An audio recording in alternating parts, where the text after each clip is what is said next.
છોટાઉદેપુર તાલુકા શાળા નંબર 1 ખાતે જિલ્લાના નિવૃત્ત શિક્ષકોનો દ્વિતીય સન્માન સમારોહ કાર્યક્રમ યોજાયો હતો। લોકસભાના સાંસદ અને ધારાસભ્યો ઉપસ્થિત રહ્યા હતા।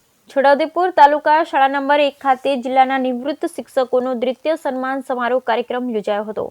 લોકસભાના સાંસદ અને ધારાસભ્યો ઉપસ્થિત રહ્યા હતા। છોટાઉદેપુર જિલ્લા પ્રાથમિક શિક્ષક સંઘ દ્વારા છોટાઉદેપુર જિલ્લા નિવૃત્ત શિક્ષકોનો દ્વિતીય સન્માન સમારોહ કાર્યક્રમનું આયોજન કરવામાં આવ્યું હતું। છોટાઉદેપુર નગરમાં આવેલ તાલુકા શાળા નંબર 1 ખાતે કાર્યક્રમ યોજાયો હતો। કાર્યક્રમમાં છોટાઉદેપુર લોકસભાના સાંસદ જસુભાઈ રાઠવા, ધારાસભ્ય રાજેન્દ્રસિંહ રાઠવા મુખ્ય મહેમાન તરીકે ઉપસ્થિત રહ્યા હતા, જેમાં નિવૃત્ત શિક્ષકોનું સન્માન કરવામાં આવ્યું હતું। કાર્યક્રમમાં સાંસદ અને ધારાસભ્યની સાથે જિલ્લા પ્રાથમિક શિક્ષક સંઘના પ્રમુખ માધુભાઈ રાઠવા, શિક્ષણ સમિતિના ચેરમેન સંજયભાઈ રાઠવા, પ્રાથમિક શિક્ષક સંઘના મહામંત્રી રાકેશભાઈ પટેલ, અવિનાશભાઈ રાઠવા, છોટાઉદેપુર એપીએમસીના ચેરમેન મુકેશભાઈ પટેલ, જિલ્લા પ્રાથમિક શિક્ષણ અધિકારી જસવંતસિંહ પરમાર, જિલ્લા પ્રાથમિક શિક્ષક સંઘના પૂર્વ પ્રમુખ રમણભાઈ રાઠવા સહિત ખૂબ મોટી સંખ્યામાં શિક્ષકો ઉપસ્થિત રહ્યા હતા। Bureau report Rehan Patel.